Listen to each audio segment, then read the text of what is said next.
5 match টি-20 series খেলতে কাল বাংলাদেশে আসছে জিম্বাবুয়ে ক্রিকেট দল। আর এদিনই ঘোষণা হতে পারে টাইগার স্কোয়াড। তবে দলে বড় কোনো চমক থাকার সম্ভাবনা কম। দলে ফিরতে পারেন সাইফুদ্দিন, তবে চলমান প্রস্তুতি ক্যাম্পে না থাকায় সম্ভাবনা কম মেহেদী হাসান মিরাজের। দরজায় কড়া নাড়ছে টি-20 বিশ্বকাপ, আর সেই আসরের প্রস্তুতি হিসেবেই ঘরের মাটিতে জিম্বাবুয়ের বিপক্ষে 5 ম্যাচের টি-20 সিরিজ খেলার অপেক্ষায় টাইগাররা। এইবারে টি-20 বিশ্বকাপে না থাকলেও একেবারে ফেলে দেওয়ার মতো দল নয় জিম্বাবুয়ে। সিকান্দার রাজার নেতৃত্বে রবিবার বাংলাদেশে আসছে দলটি।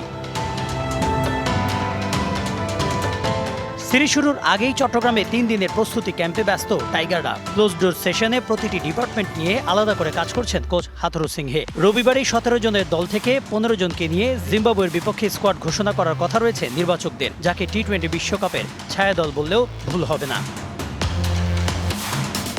তাই জিম্বাবুয়ের বিপক্ষে সিরিজের স্কোয়াড নিয়েও কাটাছেঁড়া কম হচ্ছে না। প্রস্তুতি ক্যাম্পে ডাক না পাওয়ায় মেহেদী হাসান মিরাজ, রনি তালুকদারের জিম্বাবুয়ে সিরিজে না থাকার সম্ভাবনা বাড়ছে। কিন্তু ডিপিএল এর সাম্প্রতিক পারফরমেন্সের পর প্রস্তুতি ক্যাম্পের বাইরে থেকেও কারো স্কোয়াডে ঢোকা অস্বাভাবিক কিছু নয়। এছাড়া আইপিএল খেলে আসা মুস্তাফিজ ও ছুটি কাটিয়ে ফেরা সাকিব আল হাসানের জিম্বাবুয়ে সিরিজের কিছু ম্যাচ খেলাও নিশ্চিত প্রায়।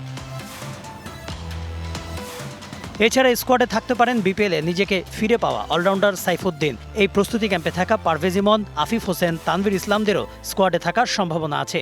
বিশ্বকাপের আগে প্রায় সব ক্রিকেটারদেরই পরখ করে রাখতে চায় টাইগার টিম ম্যানেজমেন্ট। সেই ব্যাকআপ প্ল্যান মাথায় রেখেই জিম্বাবুয়ে সিরিজের স্কোয়াড ঘোষণা করবেন নির্বাচকরা। Konok Mahmud, DBC news desk.